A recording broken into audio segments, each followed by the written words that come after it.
All right, hello everyone. I've been doing some tests with my new render farm. So what am I doing in this video is just make a new scene to submit to it once the other scenes are done. I've also been testing a new way of working. Basically, from my PureRef mood board, I just pick random things to work on, random bounties as I call it, and chip away at different projects, different products. One of the things I wanted to do was a demonstration of like the lighting and shading a fossils. This is a like prehistoric dolphin skull, obviously not complete, from the Smithsonian. So I did a little video about that, and I'm just doing a few different scenes to render out that I might do a visual for the beginning of that video. So I've just saved a copy of this and we're going to adapt this into a slightly different render. Now I'm tending to keep things simple. There's like a pan, there's some lighting changes, and one of them we've got like a pivot that we can rotate the camera around. So we're just trying some interesting styles, but I've got a couple of dark ones. Actually, I can show you, we can take a look in one of the computers rendering at the moment over in the lab. This is its folder. So I can see here, this is just a random frame, the skull being rendered in one environment. This is one where it starts off darker and then some lights move around it. So we're seeing some of the boring frames at the beginning. Part of doing this test is also to see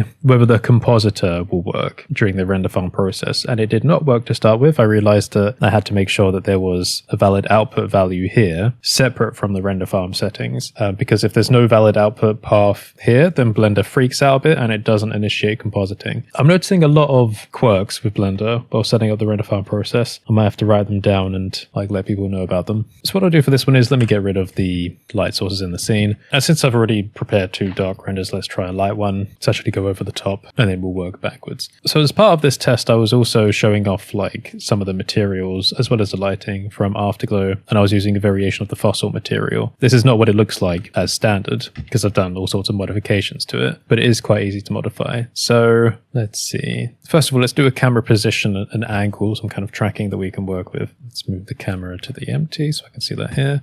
Delete some of those keyframes.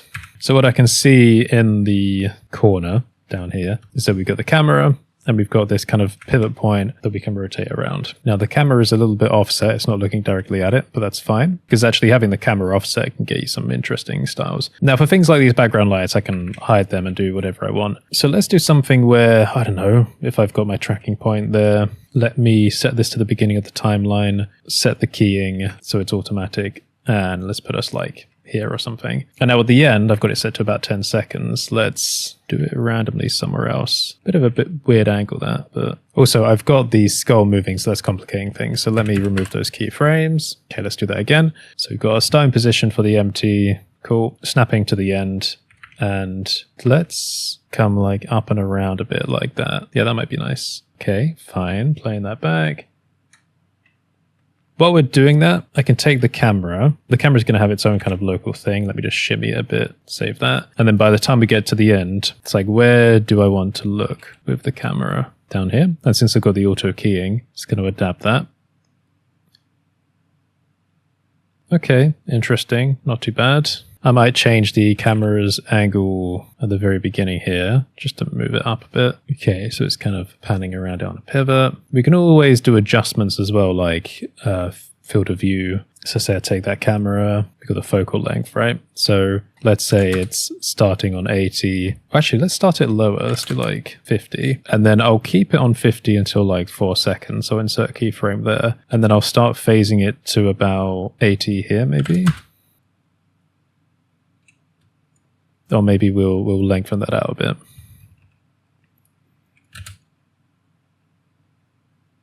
So it will zoom in a bit as we kind of like twist around it. Obviously, I'll change the visuals, the material, etc. soon. But once we know where the camera is going to be looking, then we have, you know, something to play with. Let me just change that angle a bit. So we're going to be spinning around it. Then we're going to do a bit of a zoom in as we pan there. And then we'll be cutting between different shots as well. So realistically, what I'm doing is I'm only getting like 10 seconds of the same kind of thing in different lighting styles so that it can be combined together at the end. The object itself is not super high quality for super close-ups like this. I could do some supplementary sculpting, and I tried to do a teeny bit of supplementary sculpting, but then I figured, oh, it's going to take ages to do all of that. And it's just a demonstration anyway. So let's take a look material-wise. I think since I wanted to do a bit of a lighter one this time, I wanted the environment to be a bit lighter. The light catcher is pretty much as bright as it can go. However, what I can do is if I turn off the auto keyframe, let's move it a bit closer. Let's re-angle some lights. Going to move that one closer, and I'm going to make a copy of that material so we can independently burst that one up a bit. And let me hide these from the camera. So object settings, hide the camera visibility. You can just select them all and hold Alt and then press the tick, but it doesn't really matter. Are we going to see anything weird in the frame here? Like any weird shadowing? No, but we will see the top of the light catcher. I wonder if I've got volume active as well. I forgot about that. That will have something to do with it. Maybe I'll keep the volume on then for now. And if I select all of those lights, except the light catcher, then I'm going to turn off the volume scatter ray visibility so we won't see the bleeding from the light. Let's grab that edge. What happens if we just extend that on the Y? Let's raise it a bit, grab that edge, bevel it, etc., smooth it. Is that going to give us like... Yeah, I don't mind a bit of a shadowing there, like, as we come by. Although I think we're seeing the edge of the light catcher. Yeah, so then it needs to extend a little bit more. Okay, not bad. Pan, pan, pan. Now if we zoom in, there are some surface details, normal base, that should start appearing. Nice. What does the reflectivity look like on this? If I turn that up. Oh, funky. Gets a bit metallic. It's a bit harsh though. I don't know if that's a bit too weird. In a light scene like this, it would make sense to have the object be darker. Let's disable that reflectivity. Let's take a look at what the AO looks like on something dark like this. I quite like the look of it being rough, as in not very speculary. In this case, if we had a kind of color highlight, it would be quite prominent. Yeah, it's quite strong on the silhouette side of things. Okay, so let's bring in one of my color rings and delete the previous keyframes for that. Let's turn that down a bit. Make sure it's only red, because I want to see what that would look like. So this is using, in Afterglow, I have light shapes, and this is one of the geometries.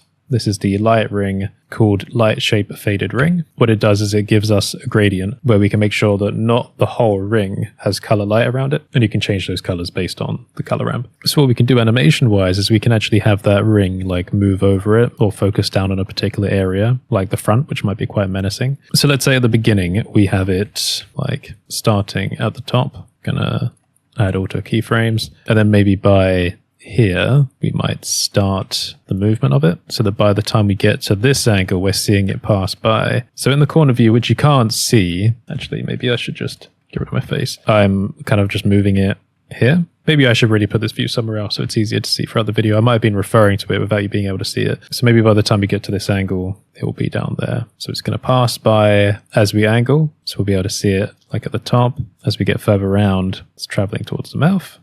Maybe by the end, just kind of have it there.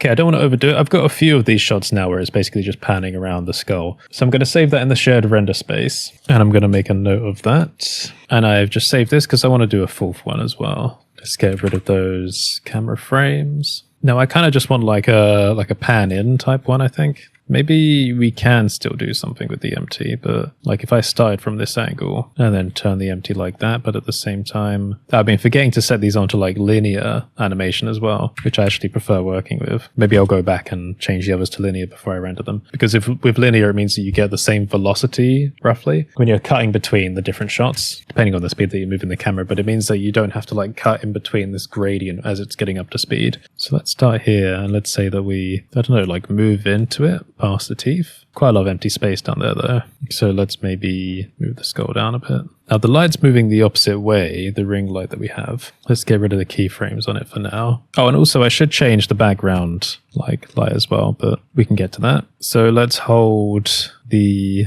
light to about here. Insert those keyframes. And then as we start moving up, I want to kind of have the light track. Oh, I forgot to do the auto keyframe there. So we're moving it up. So it'll stay there until the camera starts panning by. And now it's basically going to like track with it. And maybe by this point, I'll do a bit of a slight turn inwards for these 2 points. And I'll leave the rotation on and interpolated. So that's okay. Yeah, let's try a different form of lighting. Oh my god, look, we've still got that ring light here in the dark, and that's quite menacing. But that might be an idea, actually. Let's go for one of the darker ones. Afterglow, cages. Don't know if I've done 7 yet. Let's get that in here. most of these we can disable because they're not really affecting our view of this one. I potentially like the idea of there just being a strong light from the back upwards. We can kind of see it there in the volume. I can rotate that around actually, but we've got auto keyframe on, so we need to be aware of that. I'm going to try something a little bit different here. I've just moved one light above, which is not actually putting light on the skull, even though it looks like it, because the light's changing as it's getting in the way of the other ring. What it's actually only doing is adding light to the volume, not so much to the object, you see. Now in theory, if I move that down to like empties, let's get the camera down here, I can parent it to the camera. So wherever the camera moves, that volume bleeding is going to stay. Yeah, so that's cool. It almost gives the impression of like a distant light, almost like, you know, light coming through the ocean or something. Now, there are lots of other like really fancy things I'd quite like to do here, but as part of this challenge of like just using the Afterglow stuff, I'm just trying to use things which are available, like a very limited number of things in the pack. I have lots of ideas for other things I can do along these lines, but I figure keeping it simple is like a good demonstration. It's quite fun seeing these things happening in like the wireframe view as well. Let's check the camera because I want to have a look at the bloom because we can get something like slightly dreamy, but maybe that volume is a little bit too strong, but I do like that technique. I might use that more. Yes, if I reduce it a bit. Yeah, we've got a bit of like a dreamy bloom going on. And I do actually have some chroma noise added afterwards, just for fun. Maybe I'll reduce it a little bit on this one, just to test out those Blender default nodes. Quite like the look of the light as it passes by there. Okay, that's fine. Let me just check the visibilities on the objects. Consistent. Output, fine. Okay, I'll make a note of that one. Cool, I think I'll leave it there. I'll try and get those things rendered out, and that'll be like a nice starter test for the render farm. Okay, cool. If you made it this far through the video, consider supporting me on Patreon. By doing so, not only will you be getting access to exclusive files, but you will also be increasing the amount of time every month that I spend making free things for the community. You can learn more about that on codishole.online/Patreon, or get the exclusive content on codishole.online/members. Otherwise, check out my products like Afterglow, which I've been using in this video. Stay safe, everyone, and I will see you next time.